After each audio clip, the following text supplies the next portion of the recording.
আজকে আমি আমার 1 বছরের বেবির জন্য ইভিনিংয়ে বানাবো এগ স্যুপ। তো চলো বানানো যাক। আমি এখানে নিয়ে নিয়েছি গাজর আর আলু।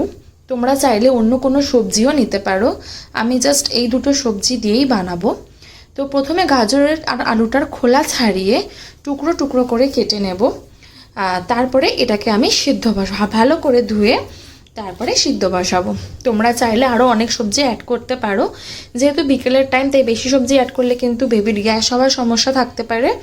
তো তাই জন্য আমি এখানে 2 রকমের সবজিই দিয়েছি। তো এখানে সবজিগুলোকে ভালো করে ধুয়ে তার মধ্যে জল আর অল্প একটুখানি নুন আমি অ্যাড করেছি। 1 বছরের পর থেকে কিন্তু বাচ্চার খাবারে নুন অ্যাড করা যায়, আর 1 বছর আগে যদি বাচ্চার বয়স থাকে তাহলে নুন অ্যাড করবে না, জাস্ট জল দিয়ে সিদ্ধ করে নেবে। তারপরে আমি এখানে ডিমটা ভেঙে ওর মধ্যে আবার অল্প একটুখানি, সব সময় কিন্তু অল্প একটু একটু নুনই ইউজ করবে, বেশি নুন কিন্তু ওদের খাবারে দেবে না। আস্তে আস্তে নুনের পরিমাণ বাড়াবে, প্রথমে কিন্তু নুন কম দিয়ে অ্যাড করবে, শুরু করবে 1 বছরের পর থেকে। তারপরে আমি ভালো করে ডিমটাকে ফেটিয়ে নেব। তারপরে এখানে গাজর আলু ভালোভাবে যখন সিদ্ধ হয়ে যাবে, তারপরে আমি এটাকে একটা মিক্সিং জারে নিয়ে ভালো করে ব্লেন্ড করে নেব। এটাকে আমি ব্লেন্ড করে নেওয়ার পরে তারপরে আমি কড়াইতে দিয়ে দেব হচ্ছে গিয়ে হালকা একটু বাটার।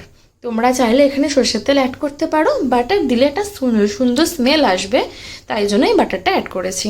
অল্প একটু বাটার দিয়ে তারপরে যেটা আমি ব্লেন্ড করে রেখেছিলাম সেটা দিয়ে দেবো। তোমরা চাইলে এখানে একটুখানি এক কোয়া রসুন কুচিও অ্যাড করতে পারো, আমার রসুন নেই বলে আমি অ্যাড করিনি, তোমরা চাইলে সেটা অ্যাড করতে পারো। তারপর আমি অল্প এর মধ্যে দিয়ে দিয়েছি হলুদ আর 1 চিমটি দিয়ে দিয়েছি আমি নুন। তারপরে এর মধ্যে পরিমাণ মতো জল দিয়েছি, তোমরা যেরকম পরিমাণ কনসিস্টেন্সি চাইছো তোমরা সেই পরিমাণ জল দিতে পারো। আমি এখানে আমার পরিমাণ মতো জল অ্যাড করে দিয়েছি।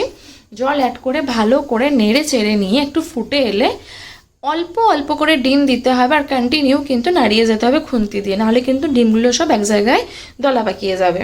তো আমি এখানে কন্টিনিউ অল্প অল্প করে ডিম দিয়ে ভালো করে নাড়িয়ে নিয়েছি। তারপরে এটা ভালো করে ফুটে এলে এর মধ্যে আমি বাটার অ্যাড করে যখন দেখবে এখন কনসিস্টেন্সিটা ঠিকঠাক এসে গেছে তখন এটাকে আমি কিন্তু নামিয়ে নিয়েছি। এবার নামানোর পরে আমি এর মধ্যে অল্প গোলমরিচ অ্যাড করে নিয়েছি। তো গোলমরিচ 1 বছরের পর থেকে বাচ্চাকে দিতে পারো, আমি এখানে গোলমরিচ অ্যাড করে নিয়েছি। এই যে হচ্ছে গিয়ে স্যারের রিয়াকশন, এটাও ফার্স্ট টাইম ট্রাই করলো, আর মোটামুটি এইটা ওর মানে ঠিকঠাক মানে ভালো লেগেছে আর কি। আমি ওকে কিছু না কিছু সন্ধেবেলা কিছু না কিছু দিতে থাকি, তোমরা একবার ট্রাই করে দেখতে পারো বেবিদের।